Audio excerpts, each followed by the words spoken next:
Good morning. Now it's working, I think. Great. Thank you very much. It's good to see everyone here this morning. I hope you've had a restful night in anticipation of another full day. The format for today's discussion will be very much like yesterday's. And for those of you who weren't here yesterday, we'll start with a very brief introduction. But we want to focus today on the mechanics of revising and very practical matters that relate to the process of submitting manuscripts for peer review, whether they're book manuscripts or article manuscripts. And then the critical question of how to respond to reactions from peer reviewers about how to improve your manuscript. And I've distilled down some very general points from the manuscripts that I had the very wonderful opportunity to read, since the format of the workshop really doesn't allow us to do what is the most effective component of workshopping, which is a one-on-one interaction between editors and authors. But what we hope to do is to provide a broad model of how that works in order to give you a good idea of how it can be beneficial and how important it is in the overall process of revising and resubmitting a manuscript. So we will leave, again, ample time today for questions and comments and discussion. And if there's time, I've asked several of the authors who submitted manuscripts to use their work as an example of the broader workshopping process. So later on in this morning's session, we may have time for that. But again, my name is Joseph Walter. I'm the editor of the Journal of Asian Studies. And my primary responsibility and work is to receive manuscripts, to make decisions about whether or not to publish the manuscript, and then how to work with authors to improve their manuscript in order for it to be up to the standard for publication in the journal. And so that really is the mechanics of the editorial work process. So let me pass it over to my colleague from Silkworm Books to also introduce herself very briefly before we get into the substance of the discussion today. Thank you, Joe. My name is Trasvin Jittidecharak. I'm a publisher of Silkworm Books. I don't do copy editing. I have copy editors in the office, but I make decisions and I do all sort of things which the editor doesn't do it, because our job is totally different. But once the editor comes and she can't decide whether how she should approach to the author or whatever, then I support that kind of thing. Or if I have to hold the author's hand, I will be the one who do it, because they fight with the editor. And, you do good cop, bad cops in the publishing house. So that's my job. Sometimes I'm a good cop, sometimes I'm a bad cop, depend on issues. That's it. Thank you. Great, thank you very much. Yeah, the work of an editor really crosses the spectrum. And one of the things that isn't always clear for scholars in general, early career scholars in particular, is the different kinds of work that different members of the editorial team do in order to work a manuscript into its final form. And sort of the intellectual academic or intellectual editorial work is a high altitude view of the process. And I think that there are important perspectives that both of us can provide at that, as well as the down in the details of the editorial process at the level of copy editing, which we won't get into today, but more conceptual issues in how to organize an argument, how to construct a logical sequence of points that lead up to a conclusion, these kinds of issues very broadly. So I made note in my review of the manuscripts that I had the opportunity to read of some general points, and I thought it might be useful to simply work through these in no particular order, but just because they came to mind as I was reading the manuscripts. And I think one of the first points is to be sure that as you prepare your manuscript, that you know which journal you have in mind to publish the manuscript in, because journals each have very different missions and priorities. And it's critically important to make sure that your manuscript fits with the mission and the expectations of the journal. And very often that is discipline specific. So whether it's a sociology journal or a applied demography or policy journal, it will clearly identify exactly what kinds of articles they're looking for. And to find that point of connection between your work and the journal is really the first step.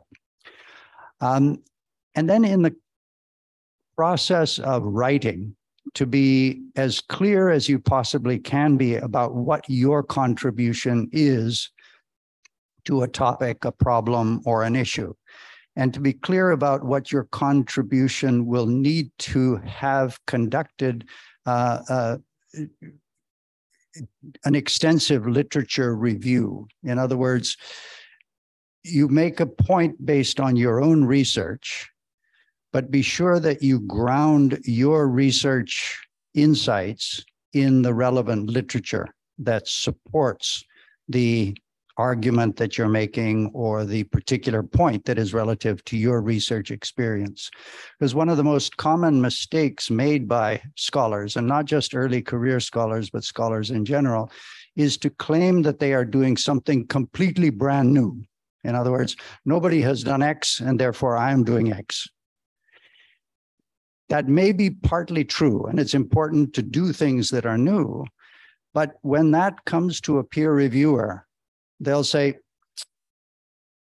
I think I've done something which is exactly this, or I know a body of literature that actually makes this point in this way.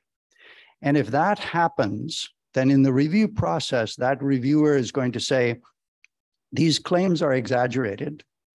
And then they will start looking for all of the factors that they feel are missing, rather than looking at the substance of your contribution and saying, yeah, I can see how this adds to that literature.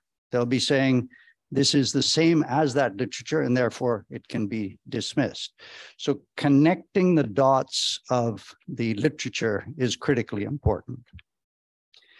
Now, then the question is, well, how do I do that exactly? Because it goes to the question of, if a reviewer says,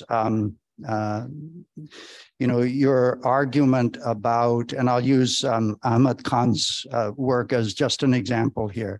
Your work on the memory of violence is very interesting, but have you read X, Y, Z, A, B, C, D? Then the challenge is to find that literature and to read it very carefully and use it to support the argument that you're making. Rather than, and this is, I think, just a natural human tendency to say, yeah, I've read that, but it's not exactly what I'm saying, so I'm going to say this, and I'm not going to engage with that argument.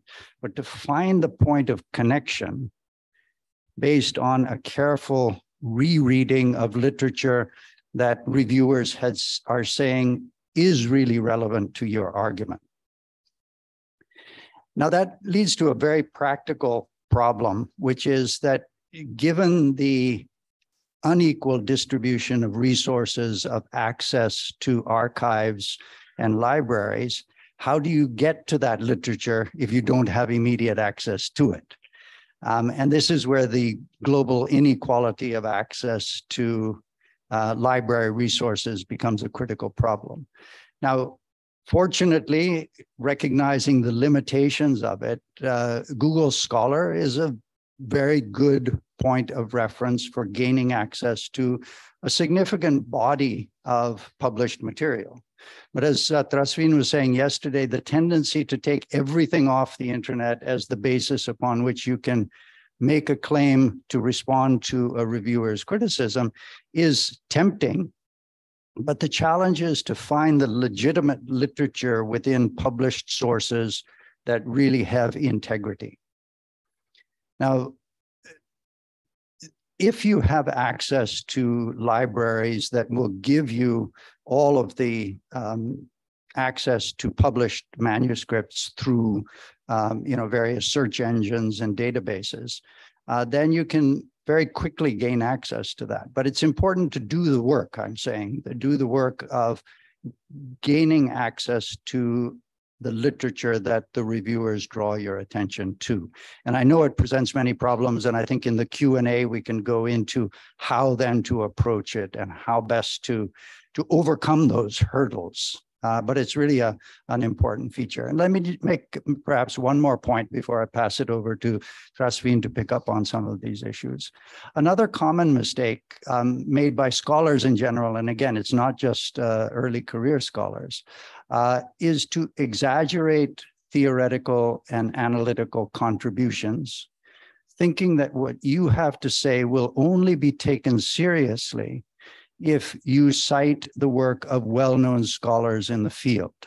And this sort of is the problem of notoriety that some scholars in some disciplines have, where it becomes very common for everybody to be citing the same handful of, very influential thinkers. Now, there's nothing inherently wrong with that, but the point is that your research, I think, can have the power of your research contribution if you make more modest claims rather than broad claims that say that my work is changing how we should understand Foucault, or my work helps us to challenge James Scott's perspective about seeing like a state. What does he mean by seeing like a state? I don't see that in my work, and therefore he's wrong. If you're right, you're good. But the point is to really let your own research insights guide you to that literature that enables you to make a strong argument about your particular case. And then the broader implications of it will carry through based on the strength of the integrity of that very clearly defined analytical perspective. And so just to reiterate, a common problem is to see the same handful of authors referred to, scholars referred to in a broad spectrum of things to which there's no real direct connection in the work itself. So finding that precise body of literature that really is relevant to your own research is, I think, really important. And I'll use the manuscript by Wasim and her colleagues on spirits and the environment and the supernatural and the natural here very close in Chiang Mai. Really providing some thoughtful and very informed understandings about how the supernatural is manifest in the environment. And the literature that can be used to refine that argument in anthropology is very well defined. And integrating that in, I think, really strengthens the argument of a particular case that helps us to understand environmental issues within that disciplinary framework. So it's, again, that's an example of kind of the fine-tuning of the revision process in relation to very particular bodies of literature. There are other points I'll make, but just to make sure that we have an animated discussion, I'll pass it over to Trasvin to comment. Thank you, Joe. Actually, what Joe said, it's very common in my early career. Actually, I don't have careers anymore. In my early years of publishing, the first few books that I published And the authors already established academy, and he was annoyed that of himself, not of our products. He would just say that, Trasvin, I forgot to cite one book. This guy is going to be upset, going to act on it and say bad thing about this book. And at the time, I was so new and I was naive, I just didn't understand that why this is a big thing. And then after years, I encountered with these reference issues. Some of them just put the book that haven't in the process, but he knew that it was along the way and asked me for details that he want to add it in his going to press book. And I said, no, it's not done yet. I mean, you haven't seen anything about it. How could you cite it? So, and then there were times that the author who's an expert written something and the copy editor who go through and said, why didn't he cite this and that and this and that? And he got annoyed and he said, she doesn't know my subject. She doesn't know what all these books that she mentioned have nothing to do with my writing of this book at all. Why should I cite it in the book? It doesn't matter how big that name is or who published it or whatever. That person doesn't know my subject either. And why should I cite them? You have to be you have to hold that integrity, as Joe have said, and you have to be very honest and stay focused of the subject that you're writing. And I think that will add value to it. Thank you. And very closely related to the question of citing scholars' work in order to support your argument is the problem of jargon. And I know this was brought up yesterday, I think in the Q&A as well as in our presentation. But jargon is a odd problem in the sense that the term that we use to characterize it, jargon, has negative connotations because it's arcane, specialized, and it seems to have very particular significance for making a point that is only understood by those who understand that arcane terminology. Now, the positive perspective on that is that analytical work always develops through the refinement of concepts to capture something that is not well understood. So how are you going to develop a concept for something that is not well understood if you use common language that everybody understands? So there's a fine balance between developing a sophisticated terminology to talk about your issue, and at the same time making sure that it's not so specific that your audience is narrowed down to, a very small group of specialized scholars who understand exactly what a very arcane, jargon-laden term means. And that can then get extended into a problem by which the use of jargon becomes somewhat of an end in itself rather than a means to an end. Because using, very specific language as a means to the end of a better understanding is very good. But if it becomes an end in itself to mystify, then it's the opposite of that, a problem. So the point, going back to, I think, what Trasvin, be honest with yourself about what you're trying to communicate, and try not to overextend your argument by hiding behind jargon.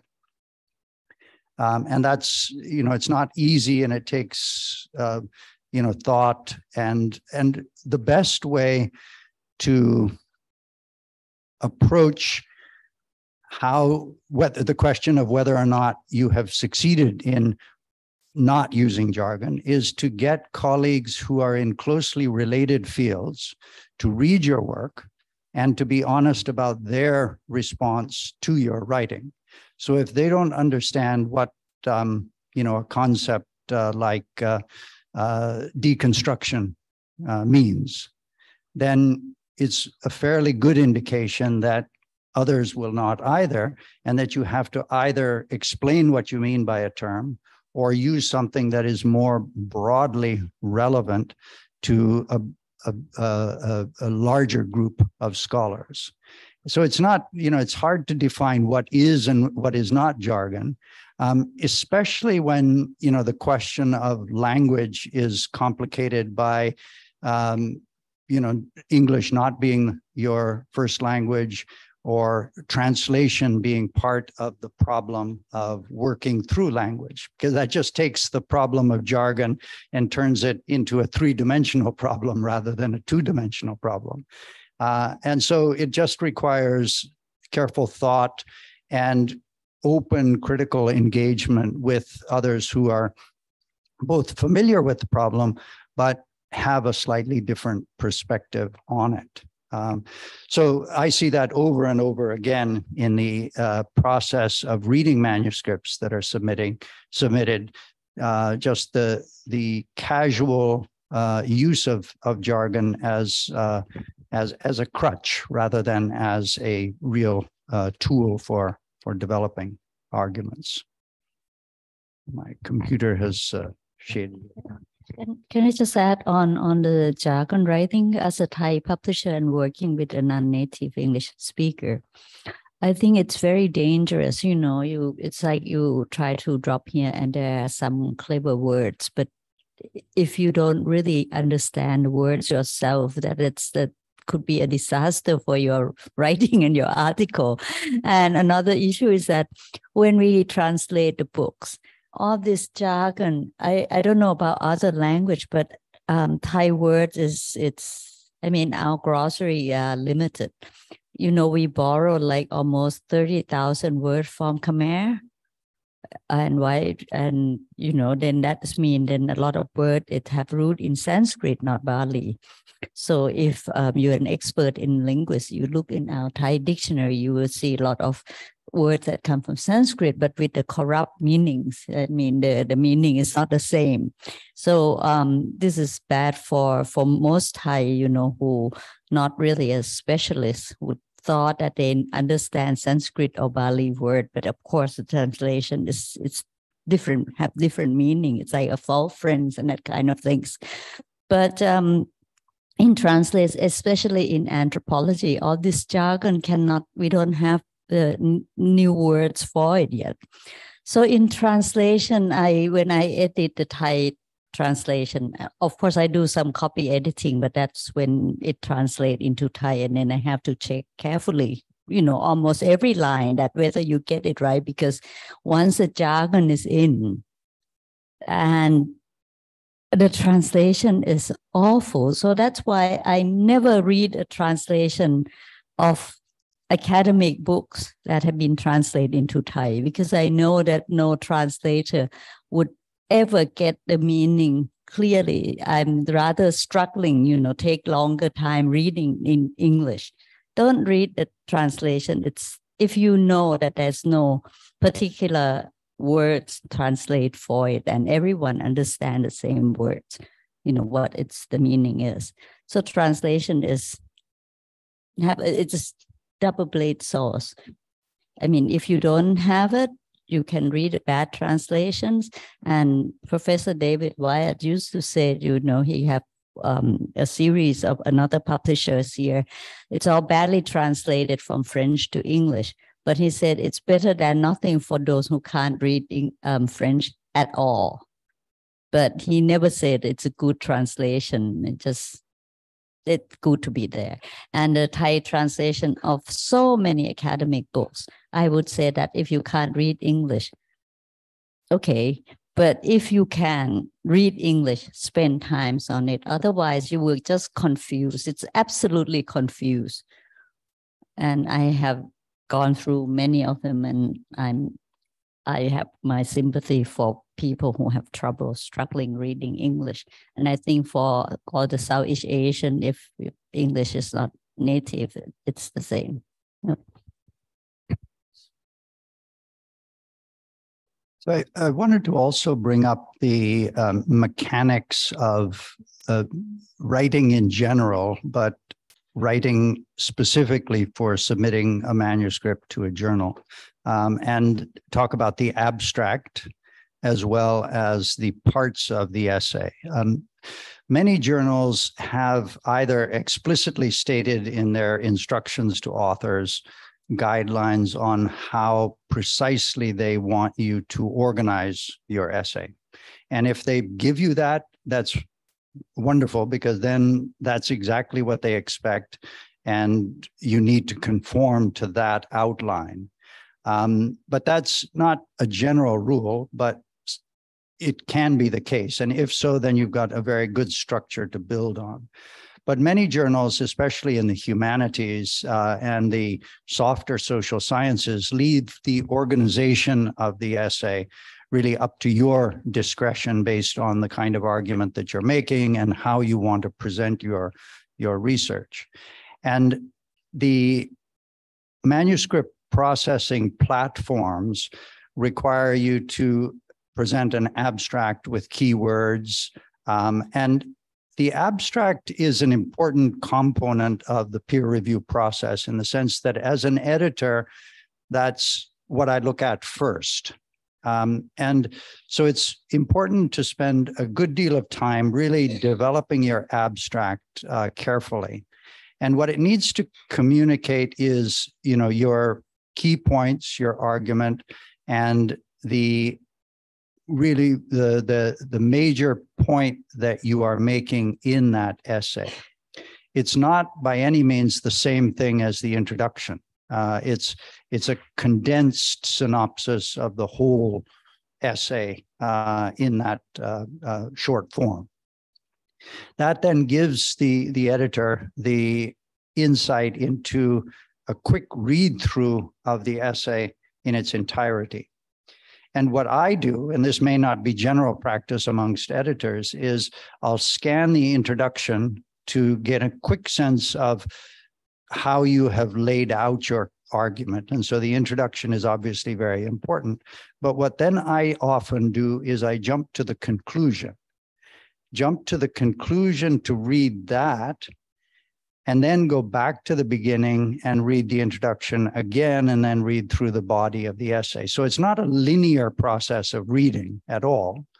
And that point is important in how you might want to conceptualize your writing. And writing really has to conform to your particular style. So there's no one size fits all. There's no standardized process. Develop your own process. But what I have found can be very effective is, once you've conceptualized your essay, write the conclusion first, or the core elements of the conclusion, because that's going to force you to confront exactly what it is that you want to say in its most concrete sense. And then you go back and you write the body of the essay. Now, you need to know what the body of the essay is going to be. So you can't just write a conclusion out of thin air and then fill in the background. That's back to front. So I'm not saying do it back to front, but once you've analyzed the data and you know what it is that you want to communicate, then developing that conclusion in a very, very concise format can be an effective way of ensuring that the integrity of the structure of the essay leads up to that conclusion. So it's just a device. And the broader point to be taken from that is that writing does not need to be a linear process of progression. It can be done in pieces, provided that you have a really good idea of how those pieces fit together in your mind, and as you want to bring the essay into the conformity of an established structure. So the conclusion is really a key part of the review process, certainly that I get involved in.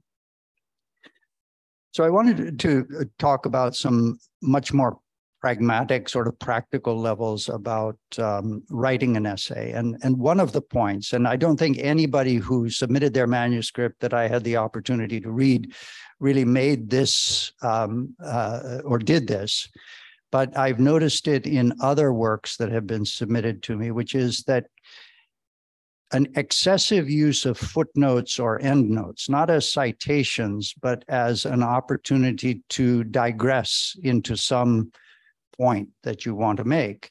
If you find yourself doing that too often, going into a footnote and saying, what I mean by this is this, but I don't have time to write about it here because there's not enough space to do so, but it's really important nevertheless, so I'm going to write this footnote which tells you why. If that's happening, step back from that and say, there's a problem of conceptualization and organization that I need to think about in order to develop the integrity of an essay so that I don't need to lean on the crutch of footnotes and endnotes, because it betrays sort of the problem of conceptual integrity to the argument. And the way I work, which is not the best way and it's not the only way, is I avoid footnotes like the plague. I never use them.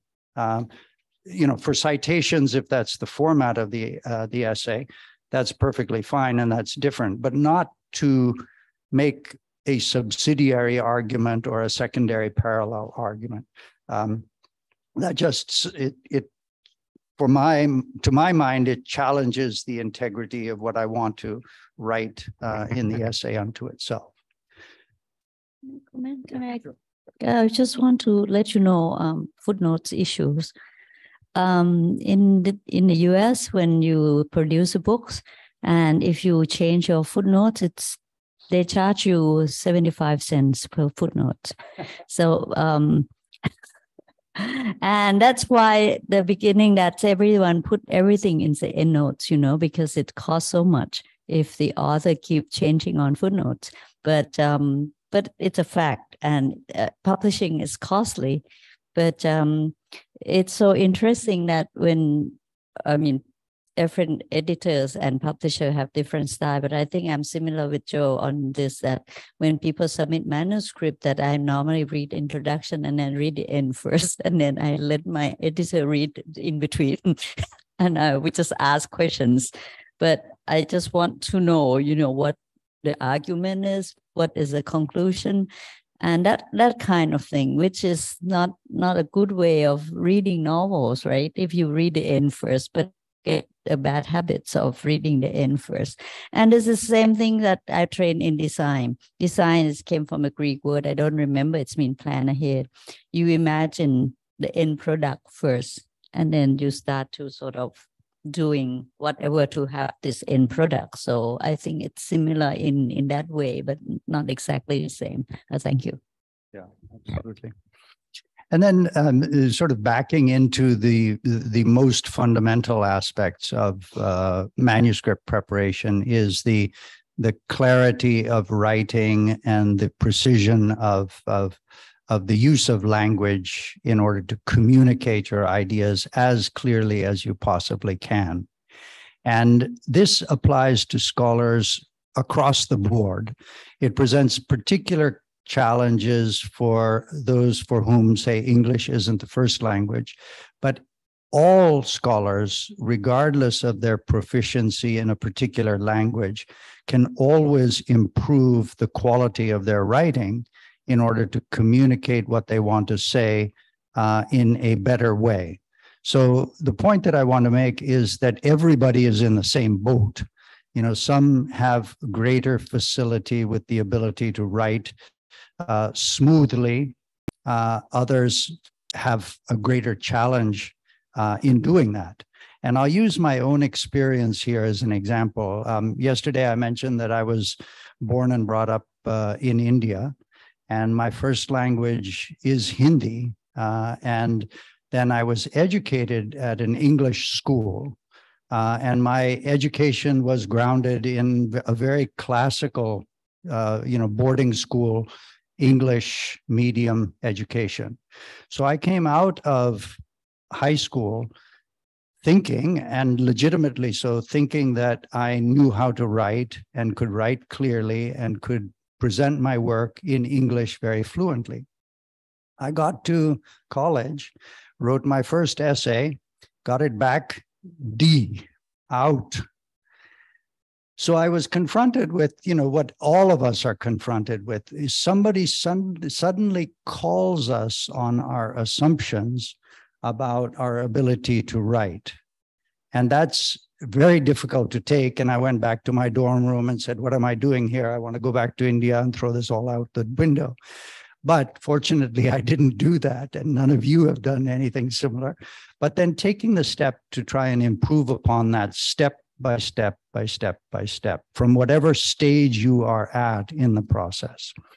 And the way I did it back before we had computers and so forth was to draft the essay. And this is, writing by hand at that point, and then asking somebody to type it up for me. And in the process of typing it up, I would get feedback on the mechanics of writing. They would say, this sentence here doesn't make sense in relation to this paragraph. What do you mean? And I would say, well, I mean what I thought I wrote. And they'd say, well, it doesn't convey that. So what should I do to improve it? And at the time, I didn't realize that that was exactly the kind of feedback that we try and give in a workshop environment to both clarify the precision of the writing, but also to contribute to the substance of the material that you are writing there. So it's really, that experience of mine, thinking that I wrote clearly, but then getting help from somebody who didn't understand what I was saying in order to improve upon it, and then practicing that process of revision over and over and over again until I began to do it in a better way, and in a way that I could recognize on my own perception, rather than having to depend too much on other people to be able to tell me that what I was writing was not clear.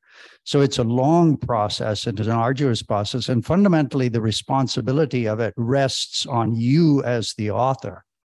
There's nobody else who can do it for you, but to get as much criticism to help to shape the structure of the essay and the integrity of the writing is really very, very effective. It's not a comfortable experience. Nobody likes to go through the process because, it challenges your sense of your ability, but that's what really improves it in the longer run, fundamentally. So it's an exercise. It's an exercise in the development of skills and techniques.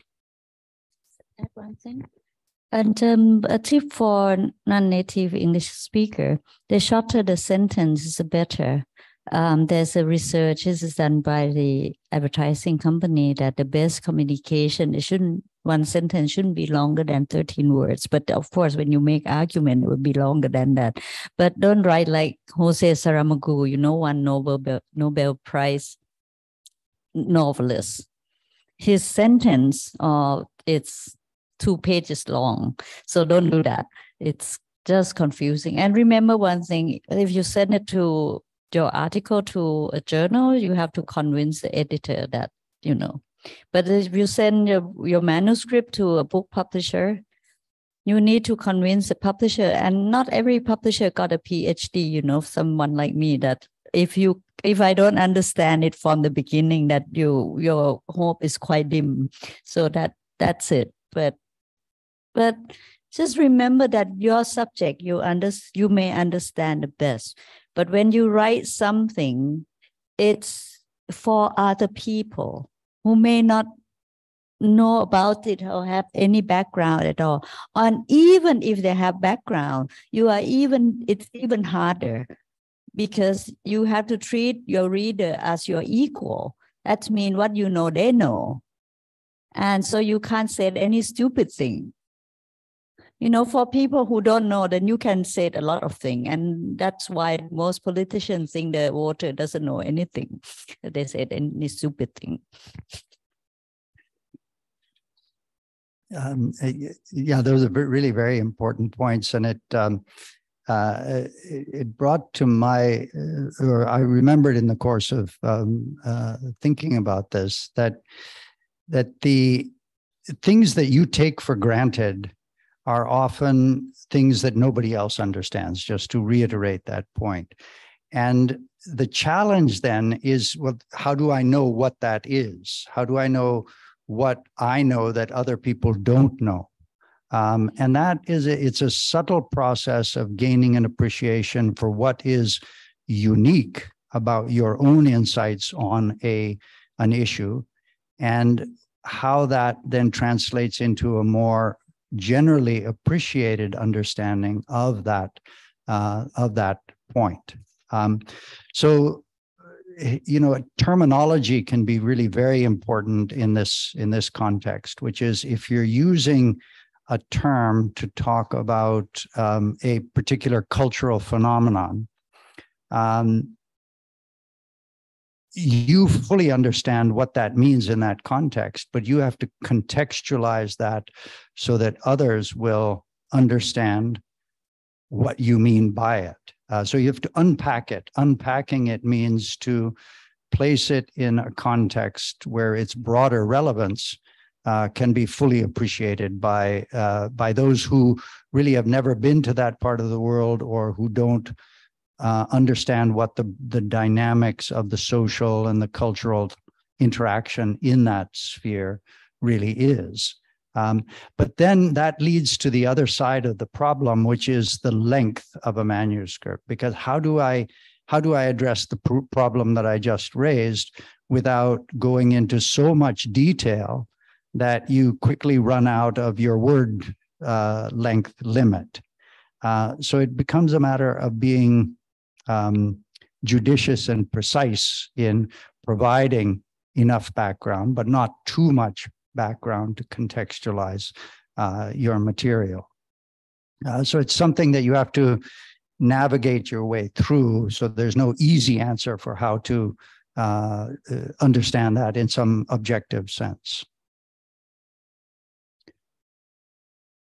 But I think maybe at this point, given that we've got plenty of time for discussion, it might be useful to really open the floor for comments and questions, because I think we can be most helpful when we're dealing with very particular kinds of questions which come up in the context of your experience writing, the expectations that your colleagues and department administrators have relative to your writing, as well as some of the challenges that you faced in the process of working a manuscript into its final form. And so I think we're both prepared to talk at any level about that, both the fine-tuned details as well as the broader questions about preparation and crafting a writing project. So let's open the floor for discussion, and we can carry it forward for as long as there seems to be interest or topics to discuss.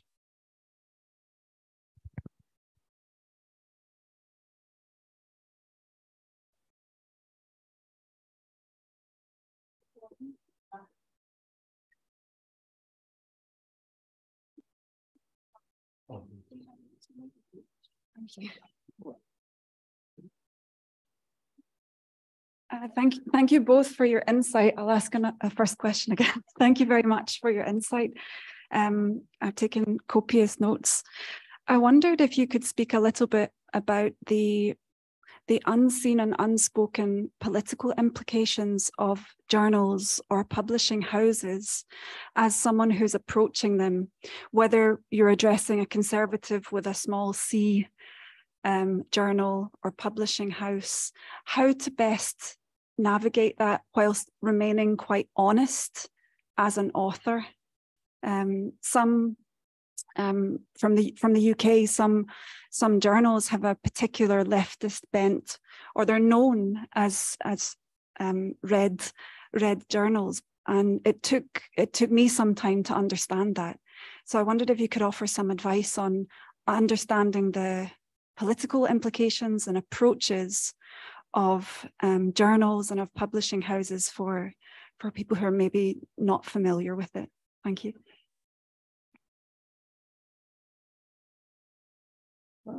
I don't know about journal, but I think publishing house have bias. But you have to remember one thing: publishers, if not university presses, well, university press will have another political issues. But for independent publishers, we have to think of commercial, whether this book will survive, because I have told you that publishing is an expensive process. Distribution even more expensive, and marketing is worse. So, but in some publishing house, like I think I can mention it. This is Bertelsmann, which is the biggest in the world, which own Penguin Random House, and they said that in Germany, they have unwritten rules that they would never glorify war. And that's why the German was reluctant with this Ukraine things, Ukraine-Russian business. In Silkworm, that I set my mind at the beginning, because I start working in the 80s, and I see that how sex industry in Thailand was like, I will never publish anything that, not benefit for women. It's unwritten, but I knew that any book that even one sentence, I'm not going to even ask the author to delete it. I would just reject it. So that's my standpoint. But author, I can publish different argument, or even if it's really interesting and I don't really believe in it, But the thing is, should I spend money on the thing I don't believe, or should I spend money on what I believe? So that's how publisher is. But I think journals is another issue, especially when it becomes an online journal. There's a lot of them, and mostly they carry the political agenda, say that. And that's how they chosen what to publish, but you can tell that. But to be honest, I'm sure that there's issue, you have unseen hands, or some publisher even in the US and got threatened. UK just been rallies on the anti-slap law. I don't know whether any one of you heard about it. It's mean here in Thailand, if you publish something which against someone, defamation, it's a criminal law. So self-censorship is high, and this is bad for academic circle. But in the UK, of course, you can publish it. You have sort of freedom to publish, but they can sue you, and when they sue to death. Like Singapore government is so rich. If you publish anything against the government, the Singapore government can hire a lawyer around the world to sue the publisher. So people got back off.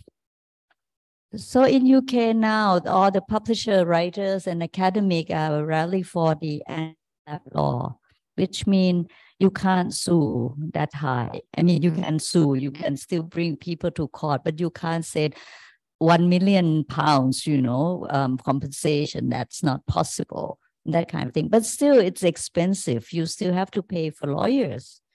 And nobody wants to go to court, it wastes your time.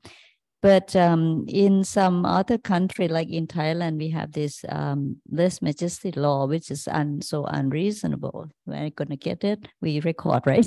But it's unreasonable, I see, the punishment.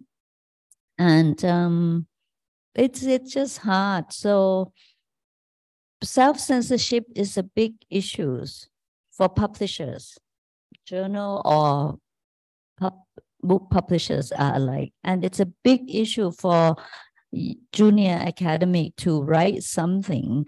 And if it's not going to sort of standard on somebody's toes, it's fire back. Not all people are nice. You have to accept that. So that's just my comment, but we survive. We will survive. You will survive. Don't worry. Yeah, the question of political sensitivity applies in a number of different frameworks within publishing. And I think the most general point that I can make in answer to the question is that the principle of academic freedom really guides the underlying foundation, the ethical foundation for journal publishing. Now, certain journals have as their stated mission to take a particular approach to certain kinds of problems, and that then shades into their political position on certain kinds of issues. And so from your standpoint as an author, understanding that and knowing whether or not that is how the journal is viewed, and if it conforms to the kinds of points that you want to make, then that's perfectly fine to take the step and to work with the editor of that journal to get your article published. But then the question of the political sensitivity of the work that you're doing and how that puts you in a position that might be precarious relative to criticisms that come to you as a consequence of what you're writing. From my standpoint as an editor, I've encountered that in different ways. We get submissions that touch on really very sensitive political issues that are submitted by scholars who are working in that environment. And my role as editor is to ensure that our publishing process accommodates their concerns for sensitivity about certain issues that require delicacy in the very precise writing about who said what in relation to what kind of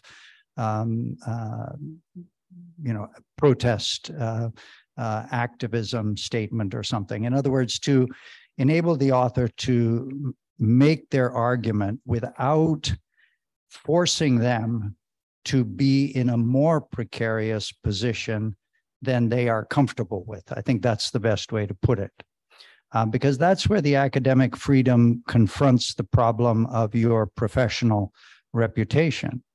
And, I've often had to walk a very fine line between being very critical of very prominent individuals who make claims that are contributing to violence, and to make those arguments in a way that doesn't compromise the integrity of the point that I want to make, but also doesn't make that statement in a way that is going to be so provocative that it will come back to bite me.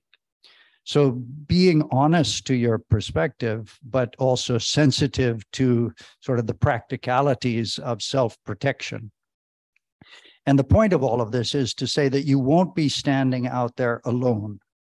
A good journal and a good editor and a good publisher will stand behind you in relation to that position that you have taken, because that's really the bedrock of academic freedom and the whole liberal approach to public criticism.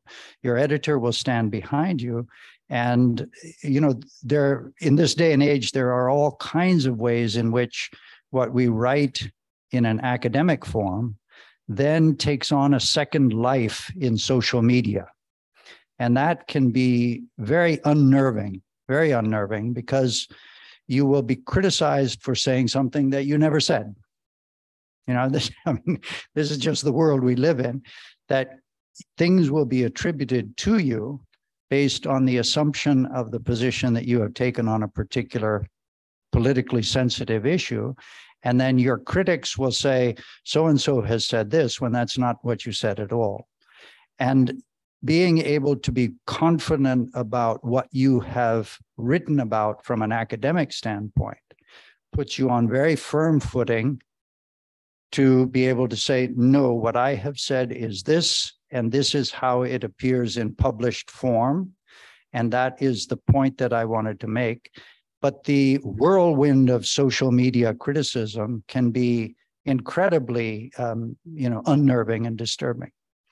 I was participating in a conference last year And I don't think I'm betraying any. No, I won't, but I'll be careful about how I say this for precisely the reasons that we were just talking about. It was on the problem of really aggressive forms of Hindu nationalism, claiming the right to make definitive statements about certain kinds of cultural practices that they felt academics had no right to be writing about. And so the fervor that was generated amongst individuals who hold a very, very strong ideological position on certain points was overwhelming, to the point that the organizers of the conference were being threatened, their families were being threatened in ways that were really, tangible, not just rhetorical.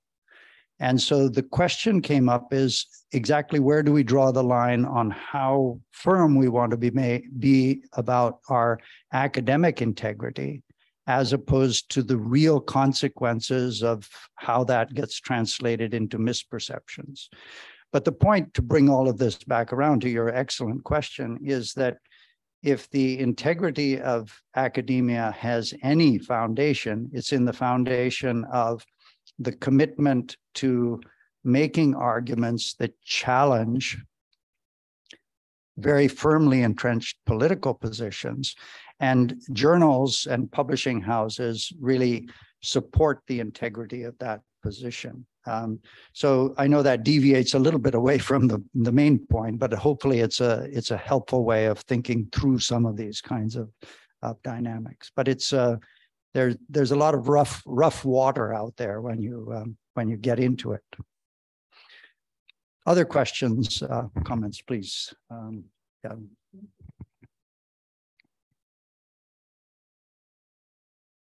Thank you very much. From those complex things, let's turn towards simple. I have a question for you.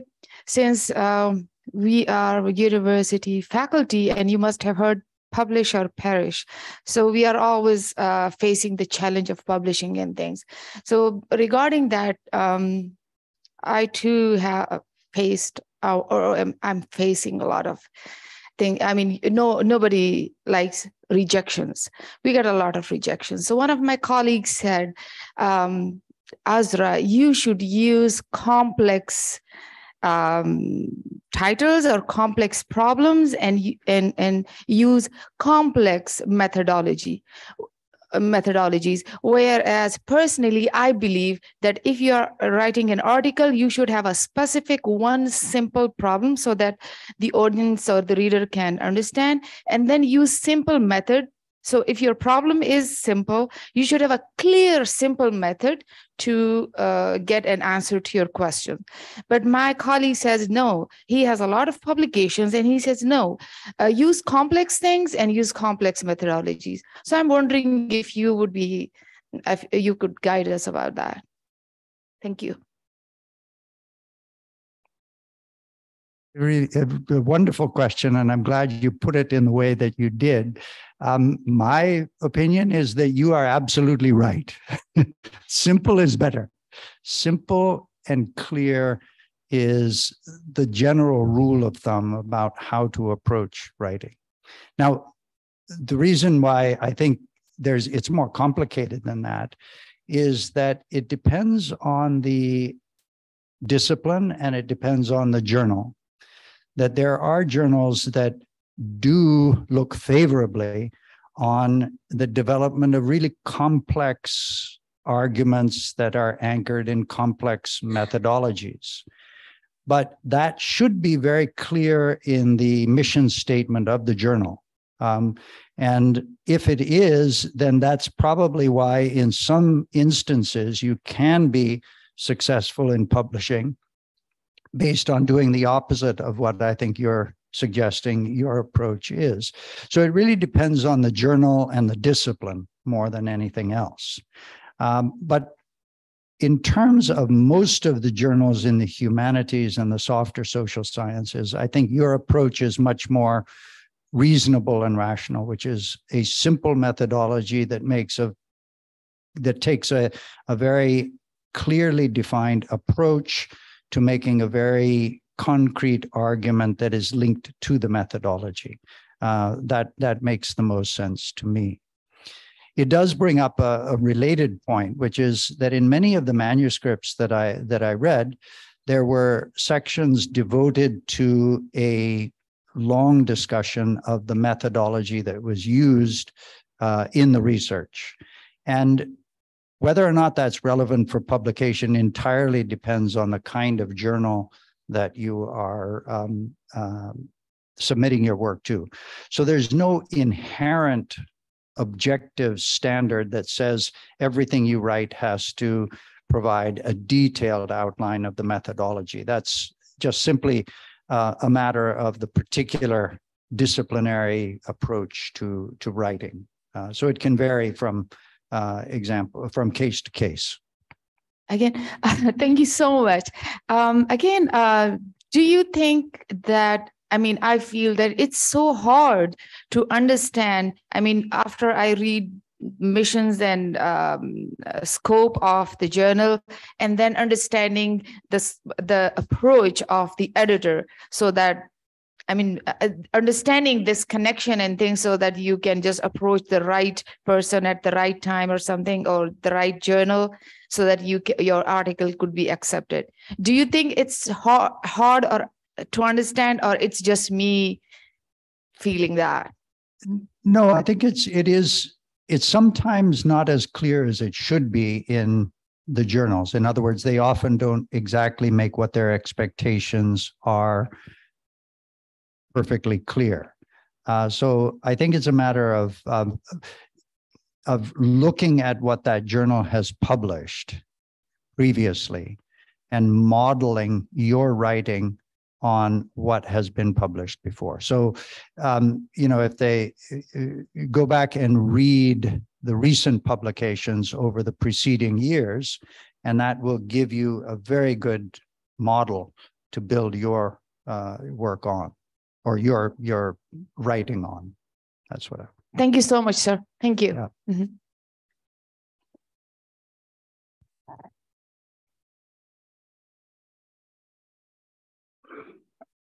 Yeah. Sir, I have a very simple questions, and also that I have started my work, so I have not written so much of articles, in terms of my own personal writing also.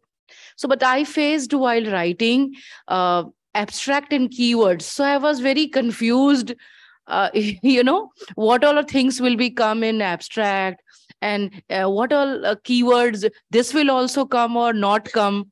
So there is always there was confusion. Especially writing this paper also.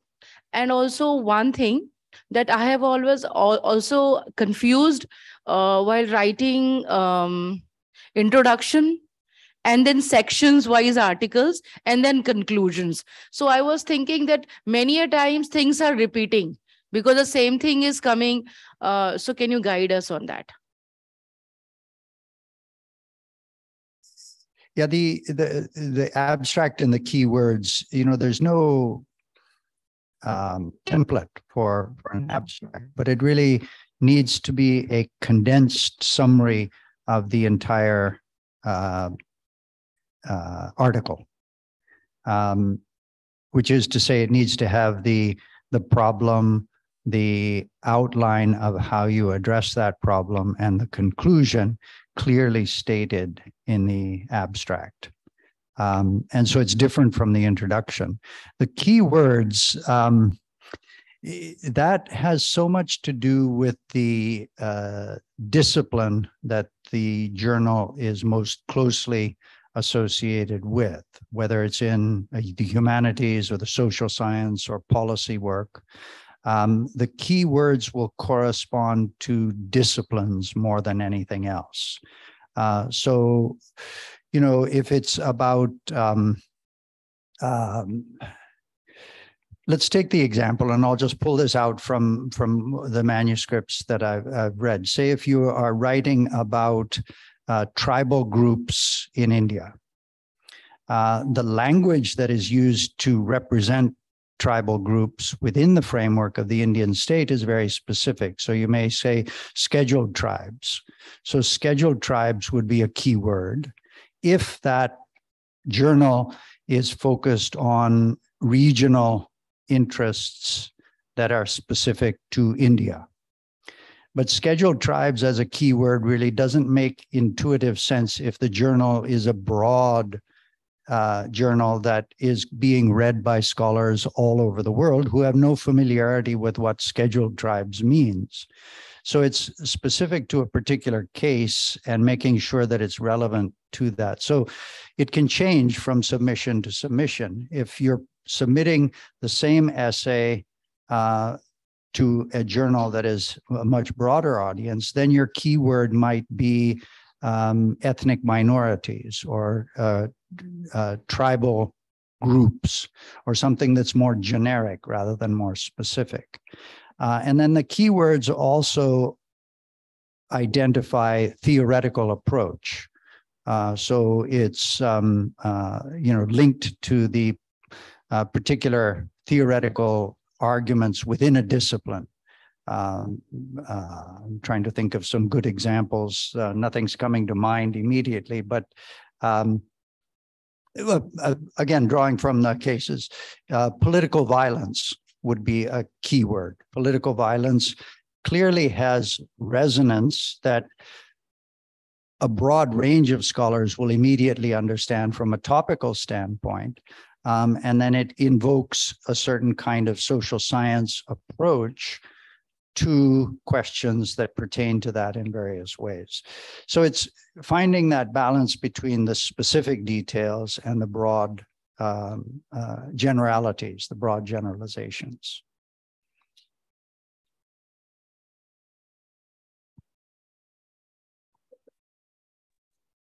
Hi, I had two questions. One relates to the area of my research. I'm working on Santals, an indigenous community in India, and the history of Santals is mainly the one that has been written up till now. It concentrates mainly on 1855 rebellion against the Britishers. The 50-year period before 1855 has been explored very little.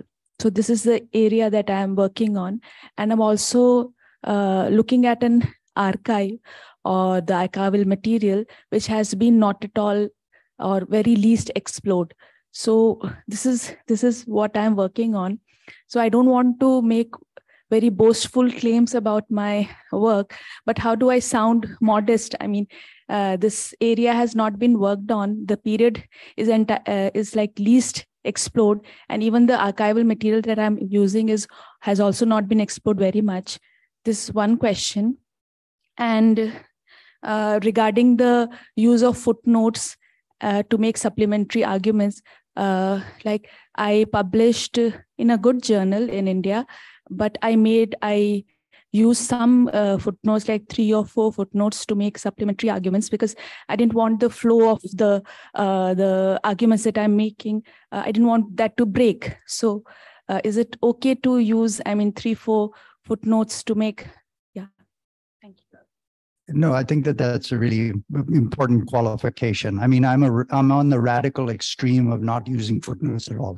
There's a perfectly legitimate use of footnotes. So, and I think that is the best response to your question, that there are ways in which the details are so relevant and important that they need to be in the essay, but they don't need to be sort of in the substance of the essay. And so a footnote in that case is very appropriate and legitimate, but judiciously applied, I think.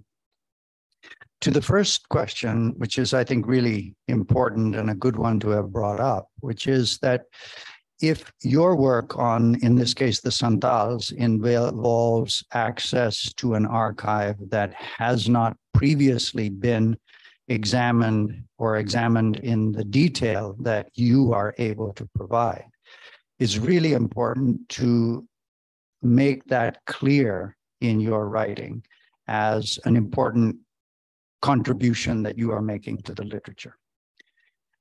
And to do that with full confidence. And what I mean by that is that be sure in making that claim that you have done all of the work in reviewing the literature that has been written about the Santals. I think in your case, it's the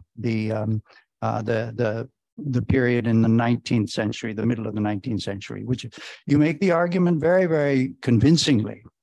But the question will be when it's sent to a reviewer who has also done research on the Santal, to be sure that they don't read it and say, well, you've missed this literature, which has looked at the same archive in this way and has developed an argument that is similar to yours. So in other words, the confidence to know that you have really done your homework to be able to make the claim that you're making, which I think you can, but it's, you know, the integrity of the literature review is what will lend credence to your argument.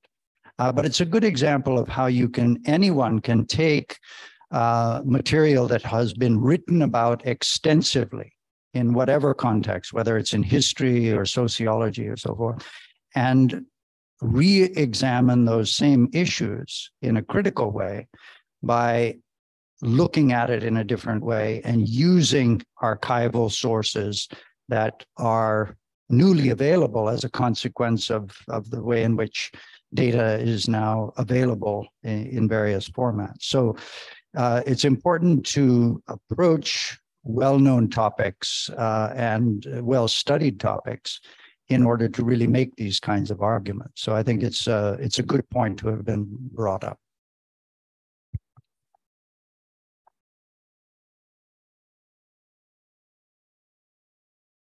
We can get the...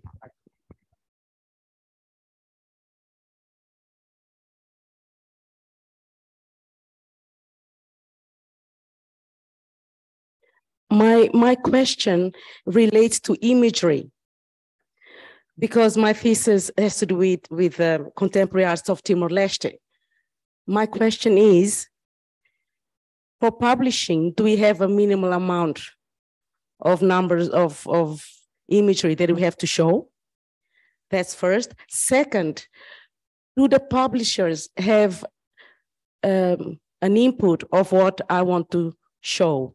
What image? For instance, I have an image I want to show, and the publisher says, oh, Maria, sorry, you can't use this. How do I deal with that situation?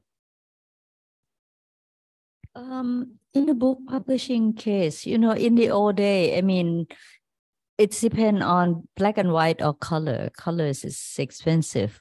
It's still expensive. And sometimes if you want the image to, accommodate the text and run through, the cost is too high. Sometimes that I compromise by, okay, if it's need to be colors, then I will put it just black and white on that and then put color, reproduce color again in a different section. You see, that's why the publisher would say, no, you can't have it. It's because the cost will get increased, and then that's mean the retail price will be increased, and then nobody can buy it, you know, so their investment is gone. And you really have to make an argument with the publisher that this photograph is really important, and it have to be because it's complement my text, otherwise people won't see it. I can tell you that one of the very famous book which published almost 40 years ago by Dr. Thongchai Vinichakul. His original editions published by Hawaii U Press, and he talking about the map with the yellow colors on the border. The original titles, copies, edition, have only black and white. So that argument is gone, just disappear. So when we license to publish it, I use my knowledge to reduce the size of the photograph, but I mean, I were able to reduce it from 4 signatures to 3 signatures. And then I add colors. So the paperback edition is cheaper, nicer, better. The author's happy, buyers happy, and people who bought the hardback edition got upset, but can't help. It's unfortunate. But again, this day, I have to explain this extensively because it just become an issue. With academic and scholarly book, which have a very small market in Thailand, we use a printing technique that called POD, which in Thailand, the printer are so generous, which means they could print colors separately and put it in without charging extra. But if you do the same book in the US, any single color plate will be charged as the color plates of the whole books. And that increasing, I don't know, 4 folds of price. So yes, we need to explain that clearly to the author. This is not a good method, but I would recommend, and I would recommend your journal too. These days, since we have internet and website, what we could do is we could print in black and white, which doesn't cost much, and have a link and said you can look at on the website of all these color images, and then you can add anything onto it if you make an agreement. And I think there's a way out. So, you have to understand why the editor and the publisher will say, no, you can't have it, because that have a lot of effect afterwards. Thank you. Now, that's a really important perspective to provide, given the flexibility that there is between a published manuscript and the way it can be linked into sort of much more dynamic forms of representation. But just to reiterate that and to provide the perspective from my experience as a journal editor, we do incorporate visual material as images, and that's an option which is presented for authors. And the choice of the image, needs to be very, as Trasvin pointed out, very purposefully connected to the essay. In other words, it shouldn't just be illustrative of the context. It needs to be part of the argument, and you need to refer to it in the essay. But it brings to mind, actually, and I'll again use Wasim's manuscript that I read, which included, hand-drawn maps as well as short video material, or at least still images of video. And what I think is increasingly possible is in your essay, if you make reference to a video clip that is part of your field research data in that sense, you can build a YouTube channel that is dedicated to your research, where those clips are located, and then you link the essay to those video clips. It's a very dynamic way of really augmenting the publishing framework with additional kinds of media. So it's a creative opportunity, I would say. And I've done this in a very simple way in terms of integrating those links into the citations. So you make reference to, as we can see in the video that is available at this address, such and such and so, which makes the case for my argument. And then readers can simply click on that and see it come to life in the context of their reading. So it's a really multi-mediated framework.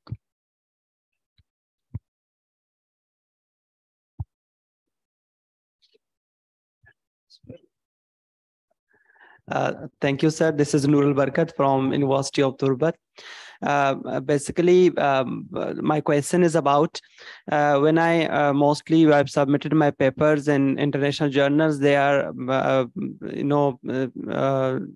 feedbacks are about your paper is most descriptive in nature, and the theoretical connections are missing over there. So it is important in each and every paper, there should be a theoretical connections over there.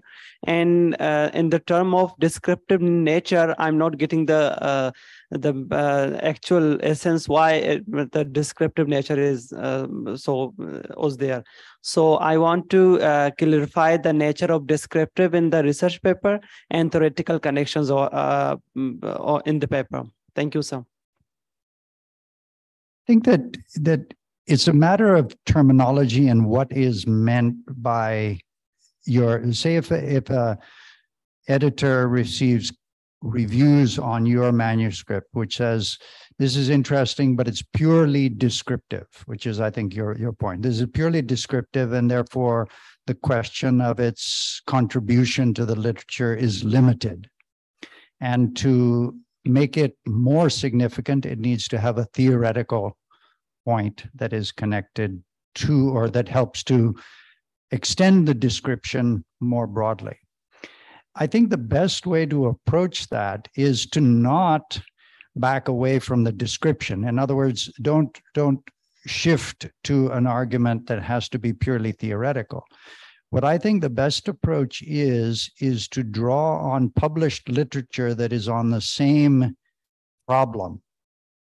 So if it's a problem of how, natural disasters are impacting infrastructure, whether it's the infrastructure of communication or education, finding literature that has approached that problem in a way that correlates with your research description and build those arguments in to support your analysis.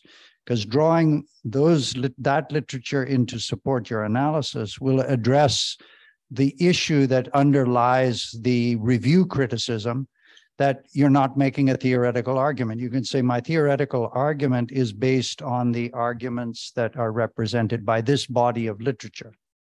And then your description has legs of its own in connection with that kind of argument. So it's a matter of the literature review more than anything else, not finding something which is a single theoretical argument that somehow suddenly transforms what you have into something that is, different. It's supporting it with a body of literature that demonstrates the relevance of your particular case to a broader scholarship. There was a question here, I think Wasim had.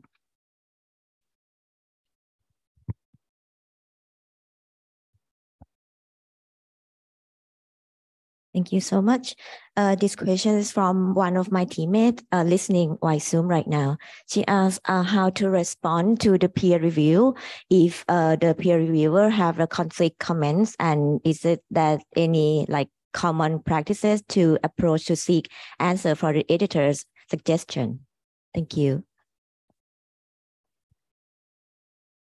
Restate the question. I'm sorry, I didn't. How to respond to the peer review comments if the peer reviewer have the conflicting comments, and is there any way? Thank you. No, how a really good point, which I made notes of here that I didn't get to. So I'm very glad you brought it up. There are two dimensions to responding to peer reviews.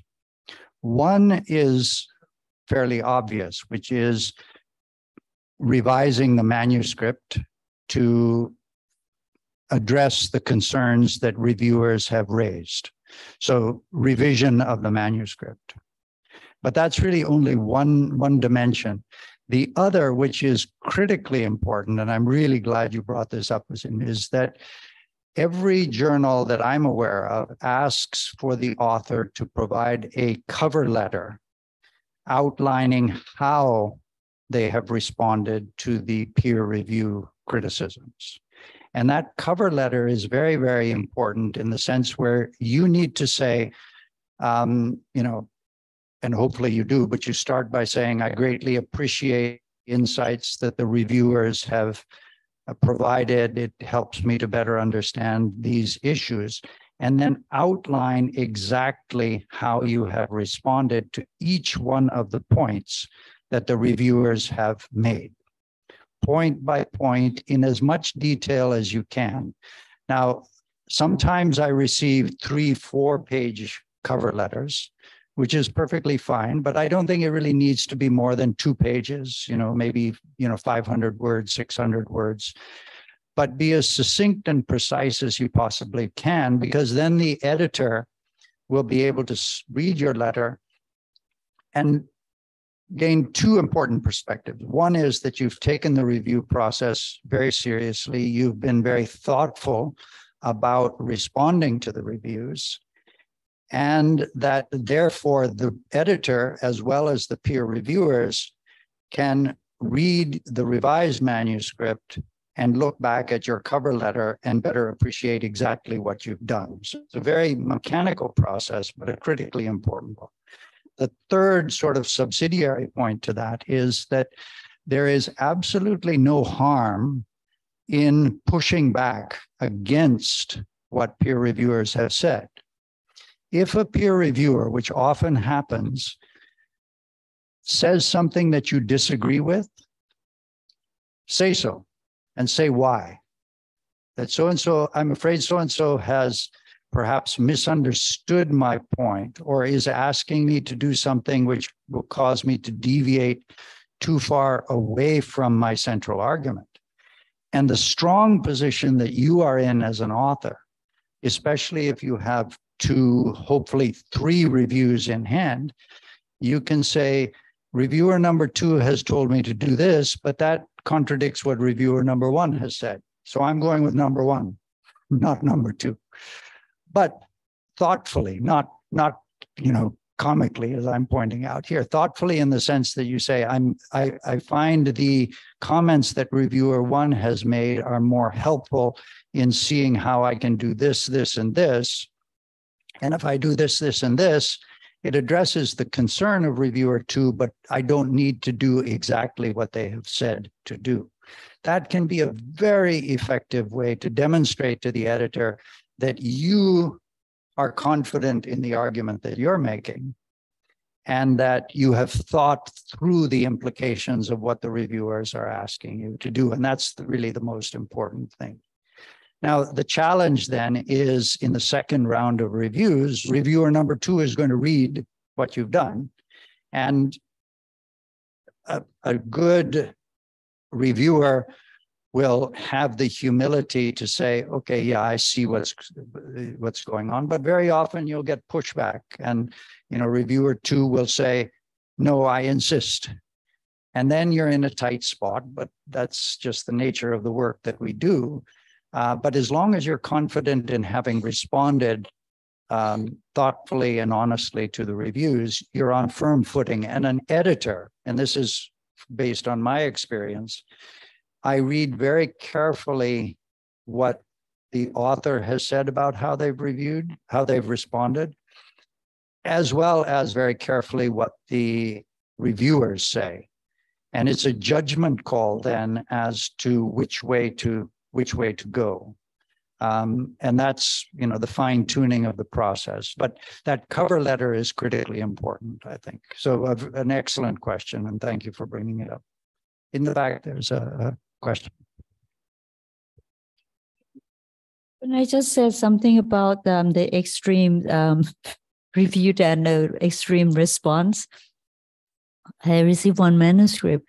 Of course, the reviewer 1 and 2 were the different opinion, but the author chose to follow reviewer 1's, and I have no issues on that because I kind of agree in that sense.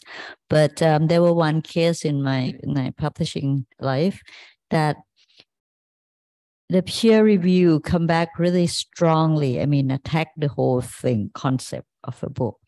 And I have to look at the face of the author, who also, big name on his field. And he looked and he said, that's quite strong. And I said, and what you decide to do? I said, I'll think about it. And he disappeared for a year. He came back with rewriting the whole book. And that was quite surprised, but I think it's a happy ending because at the end we have a better books anyway. Yep. Thank you.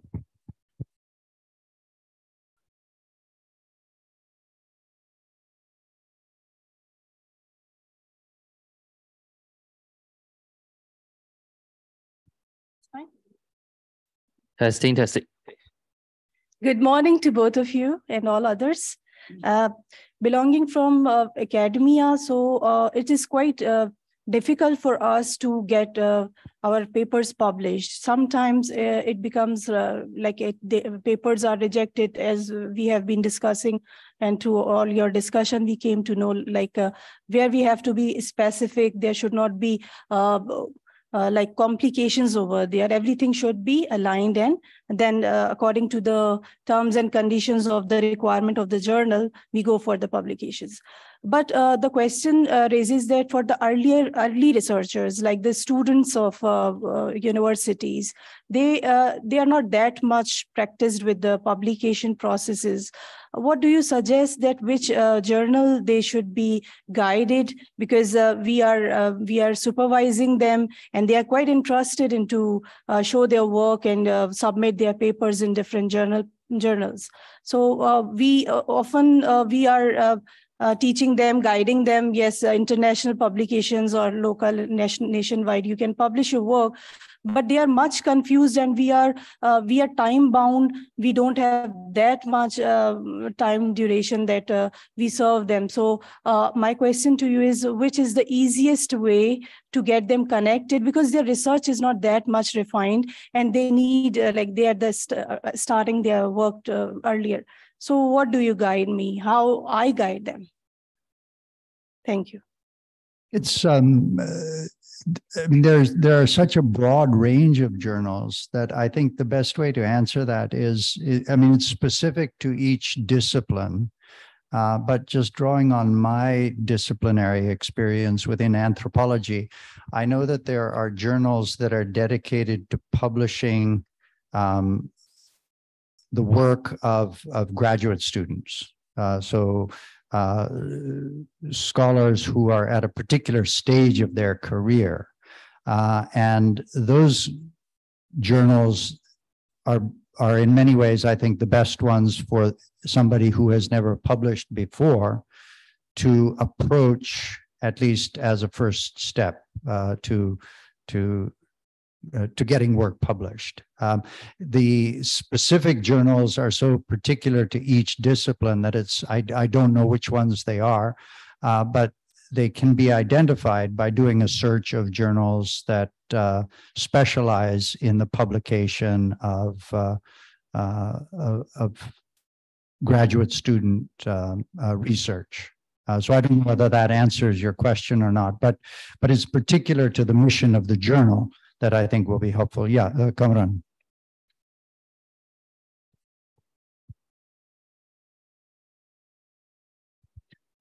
Thank you. Sorry, I am late, but I think there is also a way, and it's a catch-22 situation. There's a rush to publish as well, which needs to be understood, that there's no reason for someone who has not completed their work or has something substantial to say to publish in a sort of a kind of a journal, right? It can be online something and share the work as Professor Alter is saying, there are different venues. But it's a catch-22 situation, at least the context that we are coming from. A lot of our graduate students who've done their field work are in writing stage and have done a couple of chapters. They feel they need to publish because hiring into better jobs needs a certain kind of publication. At the same time, to publish something that is not really worked through and it's half-baked, you will get responses that are not very favorable from better journals. So it's I understand the pressure and that, if we get a publication but the publication for the sake of publication, at least in my opinion, doesn't make a lot of sense. Let things mature, let things sediment, work on it, and then send your best work to the journal that is appropriate to your field, whether as junior scholars or as a mature scholar. And then, sometimes all of us have had rejections. Sometimes we have revised it 2 times and then got rejections. But in the process, you learn from the responses you get. And like our esteemed colleague said, someone went back for a year and came back with a better text. So I think, yes, but don't make it into, your work is far more important, and its maturity and its depth. And that is the unique contribution you'll make. And then, of course, writing and how the narrative is constructed, how argument is constructed, what kind of thematic framework you will put in. If I may just say, you were asking Nurul Barakat, the issue is not that theoretical. I think Professor Alter is absolutely right. Don't give up your description. But the issue is sometimes your description has to, and I'm using it metaphorically, translate to a broader audience in the field. And that's why you need that bridging review of literature or something, so that people who are not from Balochistan or not from Pakistan can understand, oh, these are very similar kinds of processes. So your work has to be translated in an international journal to an audience who are sitting in East Timor or in London or in Papua New Guinea or in Zambia. And that's why you need that. It's not like there is a certain kind of fetishization of theory, but theory helps make your argument available to a broader audience.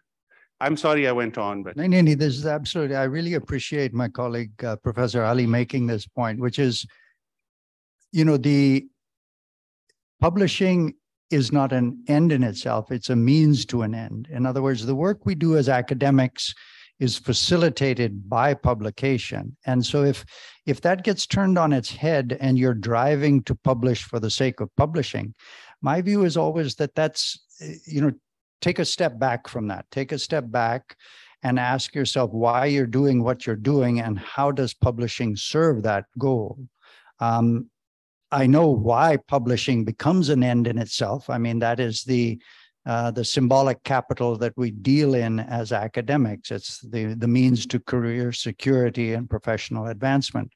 But fundamentally, from an editor's perspective, what speaks to me in a submission is an appreciation for how the material that an author is working with really animates their intellect, how it is obvious that it is inspiring them to think about something.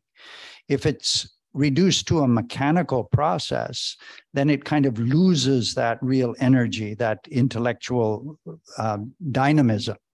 And so, to publish and perish is absolutely true, but it unfortunately creates an environment where you publish just to survive. But that's, at least in my experience, it's something that happens as a consequence of everything else that we do, because we're invested in the academic work of creative thinking and critical thinking. Now that's very idealistic, I know, and I can say that from a position of having achieved a certain position in the field, but I think it's really the nugget of what creates success. If you commit yourself to what you are deeply dedicated to, and that is not a publication, it's the work that makes a publication possible. And this is what I repeat to my students time and time and time again. Follow your inspiration, and the inspiration will take you through the challenges of practical issues like, how to respond to reviewers, how to, integrate in material that will enable this to actually get accepted for publication. It's a means to that end. So, yes, please. Maybe this will be, what time do we have here? Yeah, I think we're coming right up on 10 o'clock. So maybe we'll take one more question and then adjourn for the break. And there'll be plenty of time for one-on-one conversations as well. Thank you very much. My name is Mika Barreto Soares from Timor-Leste. I have a simple question with regards to the reference. As an editor, do you also take into consideration, pay attention to the reference that we make, like the sources, according to what they call QA, the rank of the journals that we cite, whether that determine the quality of the article, the manuscript that we submit? If I understand, whether or not as an editor, I look at your citations to Correct. make sure that they are coming from the right kind of articles? Correct. No, I don't. And the reason why is that is, and this is sort of a debate that can get very animated, but I think that creates the false impression that there is somehow a specialized, exclusive framework for the articulation of knowledge that creates boundaries that restrict knowledge. It prohibits exactly what we should be doing, which is breaking out of that mode of thinking.